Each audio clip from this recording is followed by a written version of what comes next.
everyone. Welcome back. Welcome back to Astrology Today with Jeff Harman. I'm Ella, Jeff's assistant. Great to see you all. It's Friday, May 12th, 2023. Lots going on in the world. Jeff is going to cover a lot of current events. Also, a number of you have been asking about the King Charles coronation and the royal family in general. So Jeff is going to take a look at that. And our brief topic for today is the light within. We all have a light within, and we're going to take a good look at that. So let's get started, Jeff. Yeah, thank you, Ella.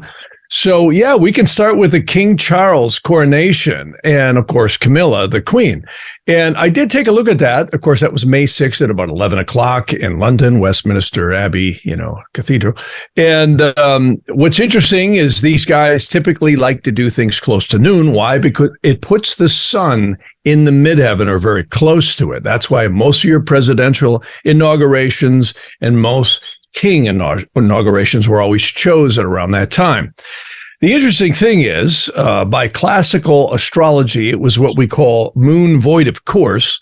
And the other thing I will say, it was trining Neptune, a little deception possibly in there. But the biggest thing that I saw is long term, maybe in a few years, the Lord of the Ascendant, which was the sun, is conjuncting Uranus. And you might say, well, what does that mean? Something out of the blue might happen with King Charles. Could be the health issues or something where it reverts to the Queen. Because remember, the princes aren't going to get in there until the Queen dies. So this is a really interesting scenario. And the chart kind of indicates something is in the wind like that. It'll go good for a while, but after a few years, we might see something out of the blue come at us that's a little bit funky. So that's the story on that one, if you still believe in kings. But yeah, great. That's where the astrology goes. Yeah. Well, a lot of people are curious about it. And I watched a little bit of the ceremony, and it's pretty intense. And it's definitely a new energy that comes in on someone, right, when they're crowned king or queen. So, yeah, let's see what happens. All I know is the astrology is always on point. So let's see. It is, which brings me to the next king that's in the White House. And, Biden, we just heard that Comer and, of course, all the, House Judiciary Committee was looking at everything and researching and submitting all these documents on Biden. And, of course, what does the FBI and the Justice Department do? Well, sorry, we can't corroborate anything and we can't get involved. So Biden continues on unscathed. Well, his family appears to have millions and millions of dollars, and all these LLCs, they're now counting somewhere between 10 and 16 LLCs. They think there may be more, where they're burying all this money and, basically loopholing the money through to the family. And clearly there is some real subterfuge here going on, but I don't think anybody's going to do anything about it right away. But I don't think it's over. If the astrology's right, speaking of coronations, when the inauguration of Biden was done, I still maintain he's going to get into really rough waters this year. Does not look good for his presidency for completion. And we'll see. But I think we're going to see a lot of crazy stuff coming up right now. I really do. Yeah, I bet. I bet you can feel it. It's bubbling, right? It's bubbling. It's a bubble. Really speaking of more bubbling, we got Tucker Carlson, who we're hearing now may put a show out on Twitter. He's going up against Fox News, claiming his, and I said something like that would happen. He'd resurface somewhere. And essentially, he's going to do that, it looks like. And he's going to get out of his non-compete clauses because apparently there was some breaches with Fox and on and on. Again, I always say the American legal system is the finest system money can buy. And he can actually afford some good attorneys. So we'll see where all that goes. Speaking of Tucker Carlson, he brought up a great broadcast when he was still on Fox before he got the hook and taken away. He mentioned something called the 1965 Immigration and Nationality Act. And I believe I've got that right. And this was back in 1965. And Ted Kennedy, of course, when he was alive, was very instrumental in pushing that bill through. And so was Lyndon Johnson. And what's interesting about that is they said, oh, it's not going to affect anything in terms of, the voting statuses and all that. But it has turned out to be one of the most significant elements of, you could say, the immigration. And why I bring that up is now we got Title 42 expiring. And of course, everyone's bracing at the border as we get flooded. And, again, we're a nation of immigrants, which is fine. But, we all came in here legally, at least my ancestors did. And I know your ancestors did too. So it's not a matter of, is this okay? And giving them refuge, just like do it the way, that it should be done. And this is anything but. And again, it's really all about voters. And I really believe it is. They're trying to flood this place with people who don't care about the Constitution and, all that. I think the biggest thing, though, is, and this fits the astrology. And, I've been mentioning the Pluto return on the United States. I've also been mentioning the Sarisate, which is the Saturn's transit of the moon, all of which is happening, coming in at the end of this year and, of course, into next, the election year. And most importantly, we have this primary directed Mars for the first time ever in the United States going over the moon. And then we also have a primary directed Saturn over Mars next year. Again, I've never seen these things. And when you add it up, it's very interesting when you look at both sides of the fence, because I've always been a rationalist about astrology. It's like, okay, great, the astrology says it, but am I seeing any physical results? Well, can we start with probably, this is the biggest immigration crisis, bar none, ever. They're planting drugs, fentanyl, terrorists, and, on and on. And then we also have a collapsing economy due to COVID. Further, we've got engineered foods shortages, blowing up food supply plants, et cetera. And then what's left over, they're now injecting with mRNA, materials, which is really scary stuff. And I don't care what kind of a vor you are, herbivore, carnivore, vegan, they seem to be wanting to put it into anything or everything, I should say, which is kind of scary. When the guy who, was involved with the vaccines owns most of the farmland, of course, we're talking about our fine friend, Bill Gates, in the country. And then you add that to skyrocketing housing prices, the USD getting, pretty much thrown out the window in many countries, and it's happening more and more. The banks are crashing, energy costs. We got the manufactured racial strife, which is huge. And then, soaring crime and violence. And most importantly, the heavy-handed censorship that they're doing on everyone's First Amendment right, which is free speech. But the government loves you. So it's like, right. They're here for you. Yes, of course they are. Can we say WEF? Can we say Global New One World Order? And this is what I've been saying all along, is we really have, a lot of people say, oh, we're in the Aquarian age. I don't think so. My best guess doesn't feel like it. Doesn't feel like we're in the Aquarian age. That's for sure. Yep, it's exactly right. It's like John Belushi said to Aykroyd, this don't look like no freeway to me, and this don't look like no Aquarian age to me. So I would have to say it's crazy times, and it fits the astrology. I said 2020 forward wasn't just a crisis point, but it's a time when fascism came in and it met high tech, because we had those two convergences, the Saturn-Pluto conjunction, which was huge. It literally happened right when COVID broke out. And of course, that was joined with all this fascism. And then secondly, we had on the winter solstice of 2020, which was right after the election, this new high-tech era that has begun. And of course, that's a double-edged sword.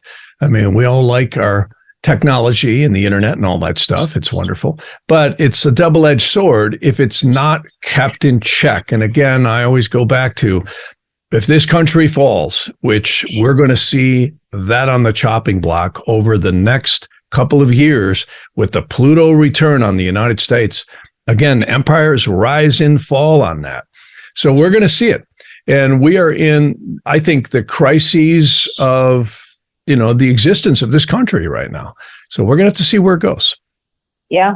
Yeah, we I are. lean towards it's going to end up somehow much better than we think. It's just what kind of collateral damage are we going to see in the meantime? Right. And, right. And it's about going through it and getting through it and going through it well informed, right? That's what's so important. I've been talking for years about wanting to grow my own vegetables and herbs and all that, because, I've been plant-based for many, many years. And we should all be doing that. We should all be growing our own veggies and herbs and all those things. And now we can do it. We could do it if you live in an apartment, right? Because what is that you were just telling me about the other day? These growing towers. Yeah. Growing towers. Yes. I want to get one of those. Amazing stuff. The Eden growing towers. Yeah.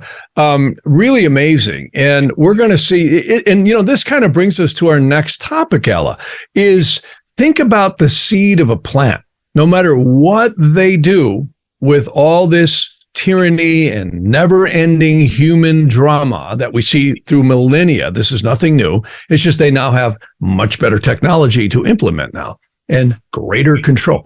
But in the end, that's why divinity always wins. Creation always wins, because the life force energy that is in this universe, in this planet, you can never replace, ever. Look at a seed. You can take a little seed and put it in the ground, and the magic unfolds, just like the seed in the mom's womb, the embryo, or an animal's womb. This is just amazing stuff.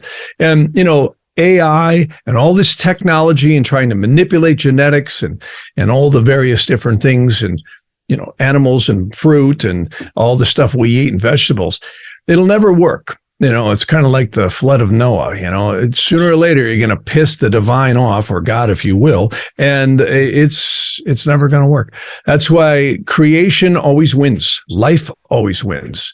In the end, it does. And I think the biggest thing, getting to our topic tonight about the inner light, is it's so hard to be in this world when the insanity's going on. I see it all the time. And you were mentioning you did some meditations that were really helpful for you. Oh, yeah. Well, I went on 2 9-day silent meditation retreats. And very, very interesting. I mean, the first one was a little hard for me because that was my first silent retreat ever. But towards the end, I really settled into it. But the second one was pretty enlightening. And I remember I really sensed that light. Honestly, for one of the first times in my life, I sensed the light within me. And I really, it was such a beautiful thing. And it was something that when I came back into society, which I know you're going to speak to this, and we're going to speak about Anastasia. But when I came back and had to operate in society again, I felt terrible because I started to feel that light drifting away, which I knew it wasn't, but it was just all this stuff but the meditation in and of itself, practicing that in the right way, not in the, commercial way, but practicing it in the right way can really put us in touch with that light that's within. And like you said, we all have it. Every seed has it. Every animal has it. We're all connected in that way. Yep. I always go back to, again, one of my favorite books, The Magus of Strovolos, where he really talks about karma, but most importantly, he talks about the etheric double. And then some of the other documents that I really like the most are the Vedantic documents. Of course, the Egyptians touch on this too, for sure. And also my favorite, the Sharar Gilgam, which is really the gates of reincarnation, which break down the conscious structure of us all. And, and this is so germane to all this white noise going on in the world right now, because it is really dramatic. You see all the stuff that's going on, the crime, the insanity, the drugs, the people getting killed, the wars, we didn't even touch on Ukraine and what's all going on over there as each side gets more and more, millions and billions trying to fight each other. So, this is really nothing new. Humanity has always done this on varying scales. And what I always like is this Sharar Hagilgam talks about the lower conscious mind, and the world and the demonic spirits try to keep us there. And what's so important, like you were talking about your meditation, is that we find something that pulls us out of this sewer, because we all feel like a Q-tip in a mud puddle whenever we listen to too much news or too many podcasts or too many negative things, because it really affects us. In fact, they're called thought form elementals.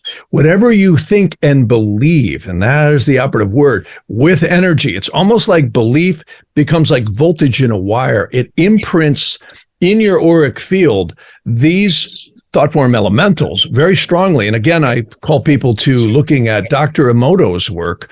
Amazing man. I got to meet him in Tucson before he died. And he, of course, printed all those books, Messages in Water, which proves that thoughts are literally things. And they are believed to emit out of the third eye chakra. Well, where am I going with all this? The world wants to keep us in the sewer. The demonic spirits actually like it when they can entice us and actually pull the nefesh, or the lower conscious mind, if you want to call it that. That's really what it is. That's what they're after, is getting us to be completely, in a state of fear, in a state of anger, or in states of total chaos. That's how they gain more control. And it is disconcerting when you see a world crumbling around you. But on the other hand, I go back to the podcasts that we did before. There's a number of texts, particularly the Book of Abramelin, speaks about how if we go out in to the wilderness, and of course, most people never do this because we have our taxes and our people to take care of and our homes and all that. But if we were to literally take a human being and put them out into nature for a period of 6 lunations, from the spring equinox to the fall equinox, we would literally dust off and become very, very enlightened. And they say that's when the angels can get to us. There's an ancient term called amphitherean. That was a Greek term that says the angels can't get to us because we're so full of what we think we know that the elementals won't even allow them to come into our conscious sphere. And this is very interesting stuff, because when you look at this model of the nefesh, and then you look at the spirit, which they call ruach or rosh, and then you go into the upper 3 dimensions of the soul, really interesting stuff. And we are so far out of touch with that for the most part, that is probably why we feel so disconnected. And going into Nadi astrology and Vedic astrology, it really shows where people are on this spiritual ladder of potential karmic evolution or devolution, if you will.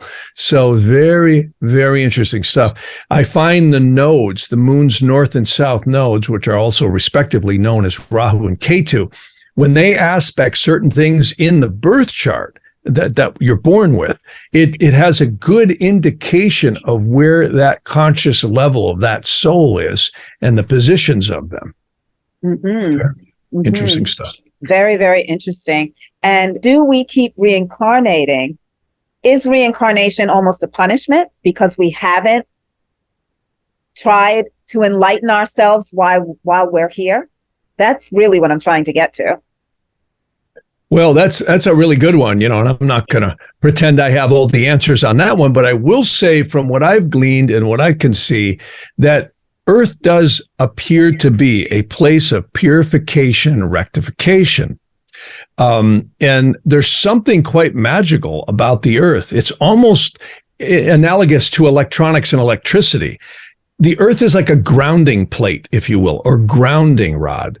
And the spirit, psyche, and soul seems to dissipate out karmic elementals more effectively in these meat suits we call bodies.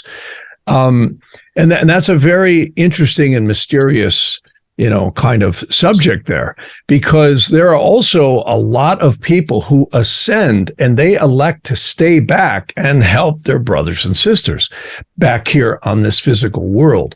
In fact, there's many people who get advanced into astral travel and they actually become something called secret helpers, where they, in fact, Dascalos did that. Any one of us can do that, where we actually can lay down and come out of our body. When you first try and do this stuff, it'll seem like your imagination and you may not get anywhere. But there's some wonderful techniques in the book called Esoteric Practices. You can find that on stoaseries.com. And that's, of course, the Magus of Strovolus's own website, stoaseries.com. And there's 2 companion volumes. One is called Esoteric Teachings, which is theology, and the other one's Esoteric Practices. And most of the techniques he teaches in there is not only to dissipate karmic elementals that we all have from our current life, but previous lives, but also to sharpen the lower conscious mind to basically imbue the powers of concentration and focus so that we create an etheric double that we can pour our consciousness into while doing astral travel. Very interesting stuff. There's many mystery schools who have taught this stuff. And I can say Masonry is one of them.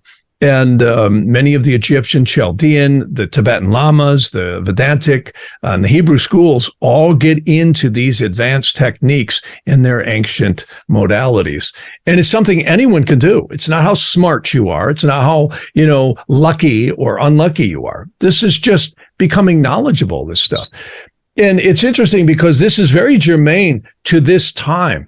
Everyone's afraid. They're afraid of the world. They're afraid of, world war, the country collapsing, and with good reason. I mean, these things are very real. But on the other hand, the more we center and realize, you can watch a bird land on a branch. Go get a plane to do that, or even a drone for that matter. You won't, not with that dexterity. And, these are living beings, and we are as well. And everything, what I loved about Nadi astrology is if you look at all the glyphs of the planets, everything is from the sun, which rules the fire and air trines, which fire is synonymous with spirit. Air is solidified spirit. And then you get into the earth and water trines, which are the moon. That's why every glyph of the planets are combinations of the circle for the sun, the crescent of the moon, and the cross, which is the earth, is spiritual manifestation or spirit manifest. And again, these kinds of things to be concentrating on and being aware of takes you out of the sewer of the news and the consciousness and all of the crap that's going on, because the world is a crazy place, but it's always been a crazy place. Look back through history. It's marked war after war after war after war. No. So yeah, we're in a trying time, but I think going to that inner light inside is so healthy. So healthy. And that's why I also say, Anastasia, we're on our way. I'm so glad you brought her up. Yes.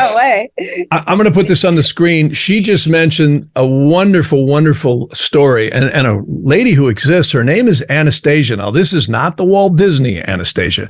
This is a woman whose ancestry goes back to Egypt, and she lives in the Siberian tundra of Russia.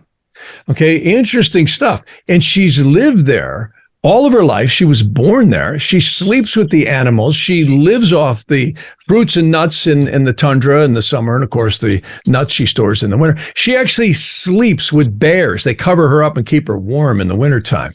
And it really has communications with all the animals. Amazing. And the interesting thing is she's very advanced spiritually. She does astral travel to other planets and so on and so forth. You got to read these books. It's called The Ringing Cedars of Russia. Wonderful set of books. There's actually 2 sets out now, and I'll just show you those real quick. But here's the cool thing. The Russian government got very interested in capturing her somewhere, I think back in the 90s. It could have been the late 80s, something like that. If my dates are wrong, it's in the book. But here's what's interesting is a bunch of guys that look like Arnold Schwarzenegger went up there with all this equipment, radar, mapping equipment, and they started mapping her glade.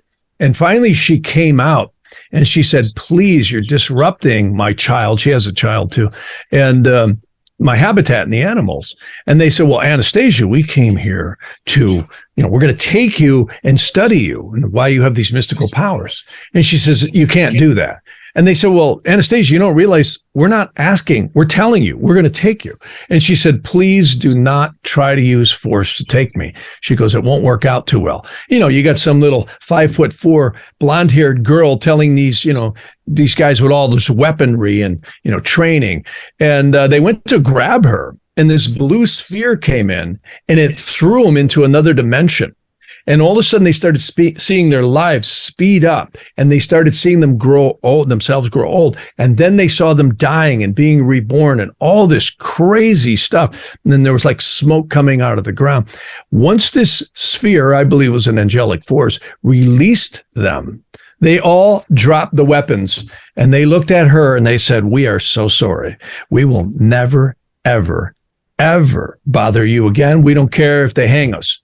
They dropped everything. They got in their helicopters or ships or whatever they came in, and poof, they went back to the Russian government. I don't know what happened to them, but that's the story. Yeah. And that's amazing. This was all written by a man that she met who was a multimillionaire shipping magnate, and that's how she had the child.